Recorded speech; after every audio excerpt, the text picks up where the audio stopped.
Welcome to the Tournament Poker Edge podcast, brought to you by TournamentPokerEdge.com, the only podcast dedicated exclusively to poker tournament strategy. Now here's your host, Clayton Fletcher. Hello once again, everybody, and welcome to the Tournament Poker Edge podcast, sponsored by ACR Poker, where the Venom tournament has wrapped up, and starting this weekend, Sunday, August the 6th, we start our High Five series. There is a mystery bounty tournament, two of them actually. One of them has a $16.50 buy-in with a $300,000 guarantee. Are you kidding me? The other has a $75,000 guarantee for $2.50. So ACR Poker is the place to play this August. We also have a $630 buy-in, $1 million guaranteed kickoff event beginning this Sunday, August 6th on ACR Poker. My name is Clayton Fletcher. I'm in New York City, and I'm so happy to be back bringing you the TPE free roll, which is also happening this Sunday, August 6th on ACR Poker. So, on our last episode, I had an interview with a first-time guest by the name of Mark Lovin. I thought he gave a great interview, very honest, kind of not trying to pretend that he's better at poker than he is. He's a serious amateur. He studies the game, he works hard at the game, but he's not playing professionally. And he knows that he makes a lot of mistakes each and every time that he plays, which probably almost all of us should be saying that. I mean, I know every session I think of a hand that I could have played better, even a hand that I won. Maybe I could have bet a little bit more on the river, or possibly gone for a check raise on the turn. Maybe there were a few ill-advised bluffs that I attempted that happened to get through, as is often the case with me. My mistakes tend to be of the over-bluffing variety. But yeah, the feedback from that episode was really good. I think Mark really struck a chord with a lot of our listeners. It's nice to hear a recreational player who's just being honest about where he is in the game. He studies the game, he works hard, he's an analyst, and all of that was interesting. But what I really found interesting, and the conversation continued on the TPE Discord, which, by the way, you can join just by clicking the link in the description of this podcast episode. It's free, and you can join the conversation.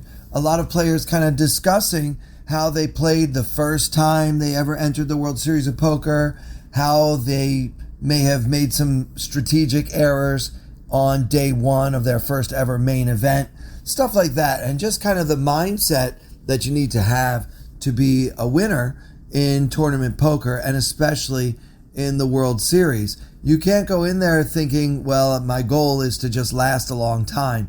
Your goal has to be to win. You got to be playing to win, or else what are we here for? And so, yeah, there was a lot of good back and forth, very lively discussion on the Discord, which actually continued over into the TPE free roll. The free roll is back as of last weekend, and I was there. I was chip leader with like 24 players left. So obviously I got 21st place. That's just the way it goes. But on that Twitch stream, a lot of people were discussing the podcast, and I'll be honest with you guys, I love to see it. If you want to do us a favor, go ahead and rate and review wherever you happen to be listening, whether it be Apple Podcasts or Spotify or what have you. It means a lot just to get those 5-star ratings, even if you don't leave any comments, although we always read the comments and they kind of warm my heart as well.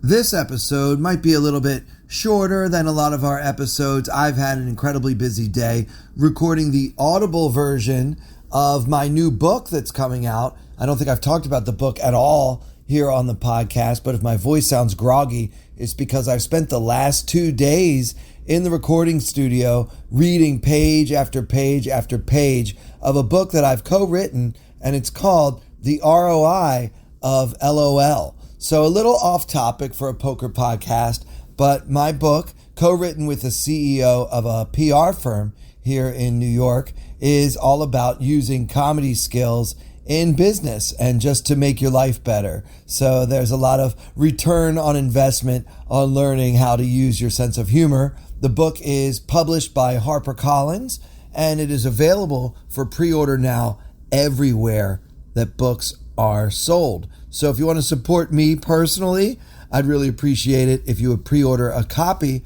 of The ROI of LOL. So anyway, that's been really taking up a lot of my time, my energy, and my vocal strength in the last 2 days. So I feel a little bit raspy. I hope that you can't really detect much difference between this voice and the one that I normally have on the podcast. Today I want to talk about a few hands that I played in the $10,500 World Poker Tour Everyone for One Drop event at the Wynn Casino in fabulous Las Vegas. This tournament started on July 9th. Now remember, the main event started on July 3rd. So by now, many players had busted out of the main event and may have been looking for a $10,000 buy-in to try to save their summer or make up for the fact that they had screwed up the main event, or maybe they're just on tilt and decided to max out their credit cards and try to buy into the 10K WPT Everyone for One Drop event. At the same time as this tournament, there was the Lucky Sevens event at the WSOP. So you could either buy in for $777 into that tournament, or you could buy in for $10K into this one. So I was actually in line to register for the Lucky Sevens at the Horseshoe in Paris, but the line was ridiculously long. I did not pre-enter that tournament. I wasn't really planning to play that tournament because, of course, I was planning to play the main event until day 10 or whatever the last day is. I had big plans until I was one outered, as we discussed already on the podcast. So yeah, I didn't really know what I was going to play, but when I saw how long the line was, and then they actually stopped taking registration for the Lucky Sevens for a while because they knew they just needed to hold off on late reg for a while. That's what a madhouse it was between the record-breaking main event and then this tournament that they were trying to get started on the next day. So yeah, I just decided to get the heck out of there. I said, screw this. I'm going to the Wynn to play day 1A of the 10K one drop. What a mistake that turned out to be. This was probably the toughest table I've ever played. I had Joe McKeon, Justin Bonomo, and Mikita Badzikowski at my table on day 1A. Other players too, I can't even remember who all came and went. Jeremy Ausmus. It was crazy. It was a really, really tough table, and I was like, I should have just waited all day to play the Lucky Sevens, or perhaps not even played poker today at all, rather than putting myself in this position where I'm almost certain to lose $10,500 against some of the best players in poker history. Yeah, this was not a pretty sight for me.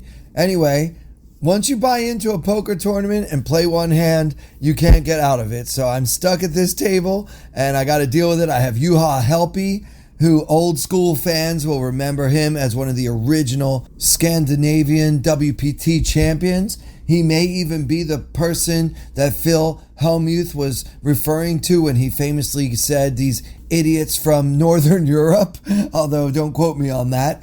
I'm not sure. But yeah, it was just a really, really tough table and everybody was getting after it. You couldn't really tell if they're just wild and very, very aggressive all the time, or if some of them may have been on tilt, because basically what everyone at this table had in common is we had all busted out of the World Series of Poker main event. So anyway, let's get the action started. You start this tournament with, I believe, 50,000 in chips. It might have been 40, but either way, we have lots and lots of chips. The blinds were 200, 400, with a 400 big blind ante at this time. And Joe McKeon, former world champion Joe McKeon, opens under the gun just for the min raise to 800. And now I am on McKeon's immediate left in second position with the King of Diamonds, Queen of Diamonds. Now, what to do with this hand in this spot? I think this is a fold. We've got a really tough table that I've already described. Even if I call, I'm very likely to get 3-bet, and then you're going to have to play from out of position with the king, queen. Yes, it is suited, and yes, you can make the nuts. I get all that, but I still think at a table like this one, you shouldn't be playing too many hands from early position, especially hands that could easily be dominated. I mean, who's to say McKeon doesn't have ace king or ace queen? And then it's just going to cost me a lot to find out that my top pair is no good on a king or queen high flop. Yeah, I think in retrospect, this is a fold. I did opt for the call, which I think is actually the worst option. I think 3-betting here is probably better than calling. But when we do 3-bet, we're doing so as a bluff. We don't really want action from anyone on our left. And we really don't mind if McKeon folds whatever he opened with as well. So I think that 3-betting is fine. I don't really like my call here, but that's what happened. And then an unknown amateur, one of the few at this table, called from the cutoff. So I'm going to be in second of 3 positions for the rest of the hand.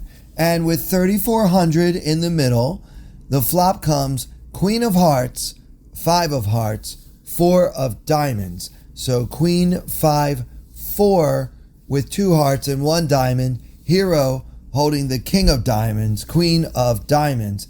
And Joe McKeon now leads out into 2 opponents, 1,300 into the 3,400 pot, and the action is on Clayton. I think that being in this spot really demonstrates what is wrong with just calling before the flop. Now we flopped a pair of queens and we still don't really know where we stand. So yeah, it's really hard to play early position, and we've got this guy behind us to worry about. I really wish I had folded pre-flop, but now that we got to this point, we just have to play the hand from here. I think that calling is totally fine, but I decided to raise, and the reason why is because, number one, I'd like to see the player in the cutoff just get out of the pot, effectively buying me position. I also would like to be able to check behind on the turn, so it's kind of like what in Limit Hold'em they call the free card play. It's not really a free card because you're basically paying with the raise on the flop to see if you can get yourself a free card, in quotation marks, free card on the turn. But it's not really free because you have to raise to get it, so you're paying something for that card anyway. Also, there is some chance my hand is good and that one or more of my opponents may have a draw. It's always nice to charge people for draws. I mean, 6-7 is a draw. Obviously, any 2 hearts is a draw. And I could also pick up a draw on the turn with a diamond. So that might be a nice thing to have. And so I decided to raise it to 3,500.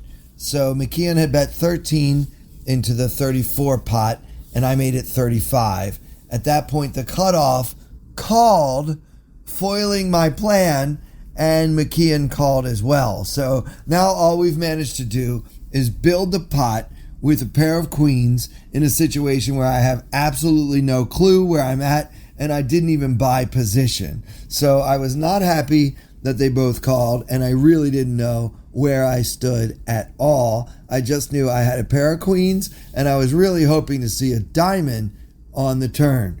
Now with the pot at 13,900, the turn came the 10 of hearts. So our board is now queen of hearts, 5 of hearts, 4 of diamonds, 10 of hearts.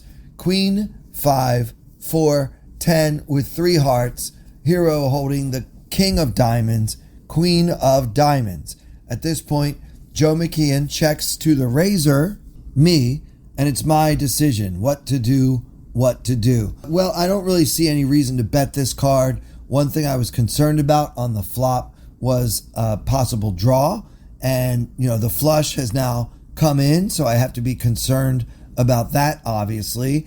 I mean, Joe McKeon could easily have a hand like the ace king of hearts. Really, ace anything of hearts might be in McKeon's range at this table. Also, we have this unknown amateur opponent who called from the cutoff position, and he could easily have cold called my flop raise with a draw, a heart draw. So I really don't think we should be betting this card. It would be great to keep this pot exactly where it is. And I decided to check, and I was very happy that the cutoff checked behind. And the river came the 8 of clubs for a final board of Queen of Hearts, 5 of Hearts, 4 of Diamonds, 10 of Hearts, 8 of Clubs. At that point, McKeon put out a tiny bet, 4,000 into the 13,900 pot. So less than 1/3, well below 1/3. And the action is on hero. I mean, what do I do now? I still have top pair for what it's worth. I'm getting 4-1. So I really only need 25% equity in order to show a profit. And that might be a good argument for calling if I'm heads up versus just Joe McKeon, who could be doing this with a pretty wide range, I suppose. Although, when he bets into 2 opponents, such a small amount, what are the chances that he's bluffing? I mean, if I'm calling, I'm basically hoping he turns over, I don't know, Queen Jack, Ace 10 for second pair. I mean, even those hands might not bet the river into 2 opponents when the flush came in. So I think this is also a fold, but I did not fold. I made the call for 4K, and then the cutoff called behind me. So I knew if Joe didn't have me beat, this guy in position certainly did. There is almost no chance King Queen is any good. So at least we get to see everybody's cards. McKeon turns over pocket aces with the Ace of Hearts. And of course that beats my hand. But we both lost to the amateur in the cutoff who had a 7-6 offsuit. Now here's the problem with overcalling pre-flop with a hand like 7-6 offsuit. Even when you make the 8 high straight on the river, you don't want to raise with it for fear that one or more of your opponents has you beat with a flush. So really that's a junk hand that you shouldn't be calling from the cutoff.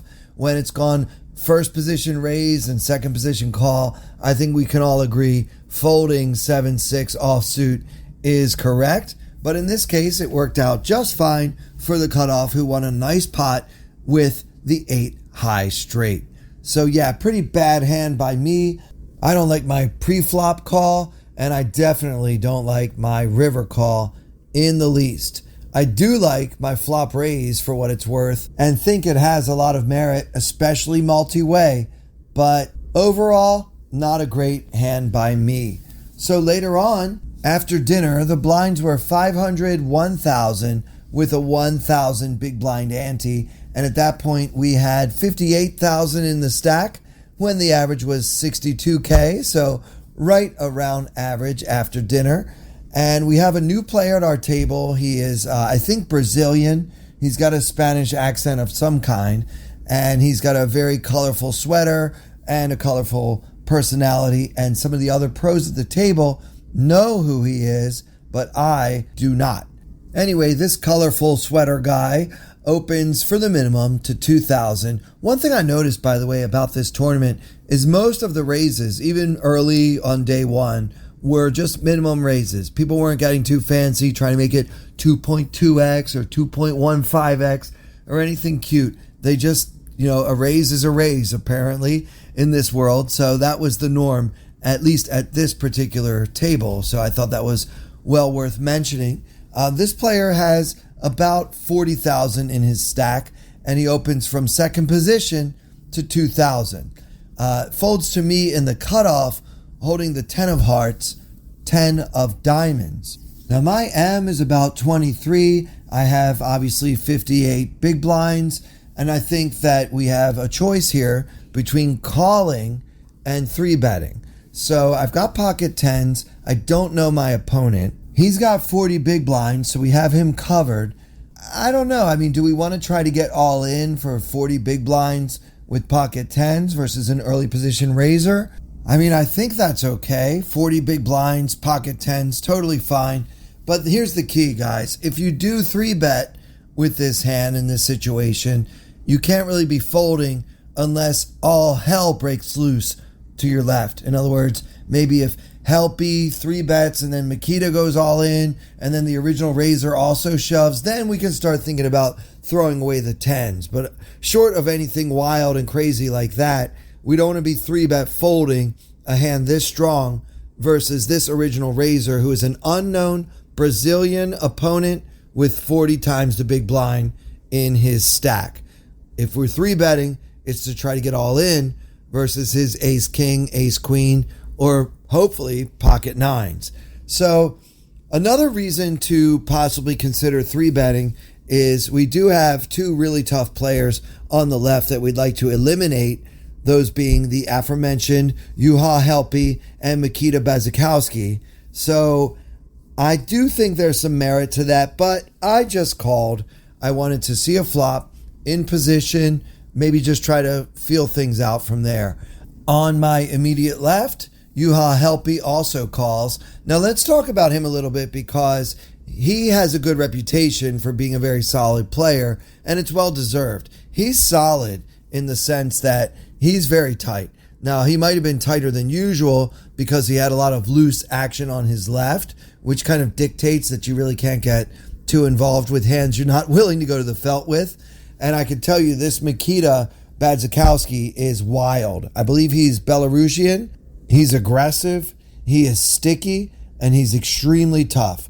He'll overbet in spots. He'll check raise in spots. You just really don't know. This guy knows all the tricks. He's an absolute shark, and it was not fun being on his right. So, yeah, maybe 3-betting for those reasons is good. Anyway, getting back to what actually happened. When Helpy overcalled on my left, I started thinking he's probably got a very strong hand. He really hadn't been getting too involved in any of the pots. He may have had the lowest VPIP at the table, but you have to balance that analysis by the fact that he's also got the button, so he may have a wider range for calling and overcalling on the button. So you do have to consider that, but it's worth noting he had been noticeably tighter than the average player at this table. So he calls, and then the small blind folds, but Makita Bezikowski calls in the big blind. So I'm going to see a flop 4 ways, hero holding the 10 of hearts, 10 of diamonds. So now with 9,500 in the middle, the flop comes 9 of clubs, 6 of diamonds, 5 of spades, 9, 6, 5, and I have pocket 10s. Makita checks. The original raiser in the colorful sweater also checks, and now it's up to me with pocket 10s.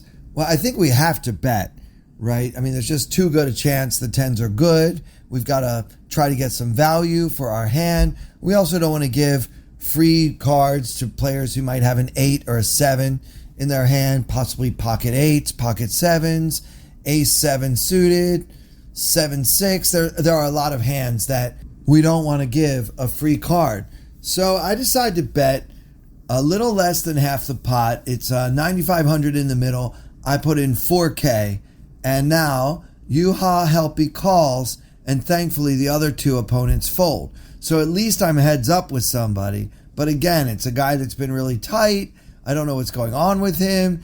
He hasn't really shown down any garbage all day, and he overcalled after I called an early position raise. So I was a little bit concerned about what I might be up against. But at the end of the day, I have an overpair on a 9-high flop, and it's probably good no matter what. So now he calls, and with 17,500 in the middle, we see a turn of the 9 of hearts. So it pairs the board 9, 6, 5, 9, and the action's on Clayton. I do think betting again makes sense. We're trying to get action here from hands like pocket 8s and pocket 7s. I'm not overly concerned that Juha has a 9 in his hand. I mean, I suppose he could. Maybe a hand like 10-9 suited, I suppose.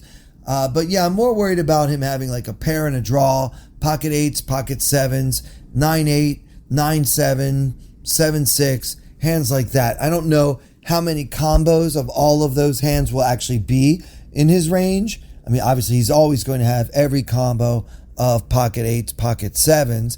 He may also have us beat with a hand like pocket jacks that just didn't want to 3-bet before the flop. But on balance, I decided this is a value bet situation, and I put in 10,000 chips. So I bet 10,000 into the 17,500 pot, expecting to get called by 8s or 7s or similar hands. So Helpy does call, and now all of a sudden we're playing a big pot. There's 37,500 chips in the middle, and we've only got about another 42,000 behind. And the river comes the queen of clubs for a final board of 9 of clubs, 6 of diamonds, 5 of spades, 9 of hearts, queen of clubs. 9, 6, 5, 9, queen. And what to do? I mean, we don't love this card, but how many queens does he have in his hand, right? He's not sitting there with like Queen Jack calling all these bets on the flop and turn. He's not that kind of player. Not at all. So I'm not thinking that the queen really changed anything, but I just didn't know how to feel once my turn bet got called. So I decided to check this river card. I don't know if I can really get any more value from pocket 8s, pocket 7s, or 7-6 or whatever. So I just decided to check and see what Helpy wants to do. I told myself if he shoved, I'm going to have to fold the 10s, even though I'm having trouble putting him on anything at all. Maybe quad 9s. I don't know. You know, it's really hard to read at this point. So I was hoping he would shove just so I could throw my hand away and just wonder whether I got outplayed by one of the original, like season 1 WPT superstars. So instead, he makes my life even harder. I checked, and Helpy bet 15,000 into the 37,500 pot. Now, I didn't mention this before, but he has me covered by a few thousand. We're basically about the same, but he's got me barely covered. I don't know what to make of this one. I wasn't planning on having to face a less than half the pot bet with my pocket 10s. I just have to wonder, would he turn pocket 8s or pocket 7s into a bluff? Certainly those hands aren't value betting. They're basically marginal. And if he's not bluffing with those hands, which I really don't think he often would, right? If you had 8s in his shoes and I finally checked, wouldn't you just check behind and see if your hand's any good? Like, why turn 8s into a bluff? They kind of have too much value. So if he's not bluffing with pocket 8s or pocket 7s, what bluffs does he have in his range? I don't know. I mean, I don't think he's value betting worse than pocket 10s, but I also am having trouble putting him on any kind of hand at all. So I was really lost in this spot. It just shows the power of overcalling on the button. And now, you know, he's really got me in the grinder here. I don't know what to do. I'm just trying to figure it out. I can't get a read on this guy. He's been playing poker since Vietnam. I don't know what's going on. I shrugged and threw a chip in. I think that's a mistake. Before I tell you the outcome, when a player has been very tight all day, not getting overly involved, has been extremely patient, and now all of a sudden puts more chips into a pot that's already inflated, the correct play is usually just to throw away anything that's not anywhere near the nuts, which I think by now pocket 10s are clearly pretty far from the nuts in this scenario. I think we need to fold. I think we're usually going to see like a full house or quads or something like that. And especially when you can't really put your opponent on a bluff, you can't be making these kinds of curious, I don't know what you have, so I calls. Well, I was punished because Yuha had the 8 of clubs, 7 of clubs. So he flopped a straight and just slow played me all the way home and then got maximum value because I would not have called a much larger bet on the end. He milked another 15K out of me, showing the skills that have kept him relevant in this great game of ours for 20 plus years. Well, that'll do it for this episode. In a future episode, I will tell you guys the rest of this tournament. There were a lot of hands that were so interesting after dinner, and I don't want to reveal any spoilers, but we will talk later about the outcome of my experience playing the WPT Everyone for One Drop tournament at the Wynn Casino in fabulous Las Vegas. But for now, for everyone here at Tournament Poker Edge, and with special thanks as always to our wonderful sponsor, America's Card Room, ACR Poker, I'm Clayton Fletcher. Thank you so much for listening. I wanna hold them like they do in Texas Plays. Fold them, let them hit me, raise it, baby, stay with me. Lock in intuition, play the cards with babes to start. And after she's been hooked, I'll play the one that's on her heart. Oh, whoa, whoa, whoa, whoa. I'll get her heart, show her what I got. Oh, whoa, whoa, whoa, whoa. I'll get her heart, show her what I got. Carry mine, no she can't read a mile. Poker face, she's got to love nobody. Carry mine, no she can't read a mile. Poker face, she's got to love nobody. Poker face, poker face. Poker face, poker face. I wanna roll with her, a hard pair we will be. While little gambling is fun when you're with me.